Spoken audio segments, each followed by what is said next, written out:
आज मैं आपको अध्याय 5 करवाने जा रहा हूँ जिसका नाम समांतर श्रेणी है। इससे पहले मैंने आपको 4 अध्याय करवा दिए हैं। ये 10वीं क्लास के इंपॉर्टेंट क्वेश्चन है, थोड़े क्वेश्चन है, 15-20 क्वेश्चन है, लेकिन है इंपॉर्टेंट। आज देखो 5वें अध्याय में आपको क्या करवाने जा रहा हूँ। इसमें 2 प्रश्न वस्तुनिष्ठ से आएंगे, एक नंबर के। एक रिक्त स्थान आएगा आपका, एक दीर्घ उत्तरात्मक प्रश्न आएगा 3 नंबर का। इसमें कुल 6 नंबर की प्रश्नावली है टोटल, जिसमें से कितने प्रश्न आने हैं? 4 प्रश्न आने हैं। इसमें देखो जैसे सबसे ज्यादा जरूरत होती है डी सार्वभौमिक की, तो डी को सार्वभौमिक कहते हैं। डी का मान धनात्मक भी हो सकता है, ऋणात्मक भी हो सकता है और शून्य भी हो सकता है। अब इस पे क्वेश्चन करेंगे कुछ। जैसे पहला क्वेश्चन आया है एपी 5। एपी होता है समांतर श्रेणी। तो इसमें देखो 5, 8, 11 डेढ़ का प्रथम वह सार्वभौमिक होगा। प्रथम मतलब प्रथम पद, मतलब हमें ए सार्वभौमिक मतलब डी, ए और डी का मान निकालना है इससे। तो प्रथम पद को हम ए बोलते हैं, 5 है यहाँ सार्वभौमिक। अब a2 में से a1 निकाल लेंगे। a2 ये है, ये a1 है, ये a2 है, ये a3 है, डेट ऐसे। तो a2 में से a1 घटाएंगे तो हमारे पास क्या आ जाएगा? सार्वभौमिक d आ जाएगा।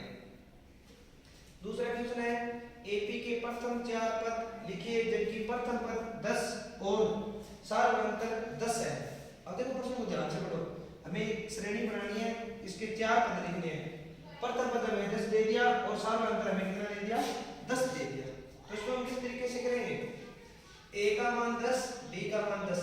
पहला पद a1, दूसरा पद क्या होता है? a2, आपको भी बताया था मैंने। तो दूसरा पद निकालने के लिए क्या करेंगे?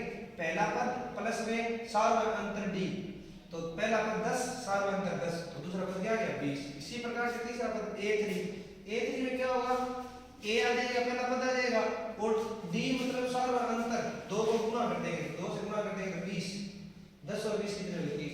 ऐसे चौथा पद आ जाएगा 3, 40। तो ये 4 पद आ गए समांतर श्रेणी बन गई, ठीक है। इसी प्रकार से इसका तीसरा क्वेश्चन है एपी 3, 8, 13 253 में अंतिम पद से 20वां पद ज्ञात करो।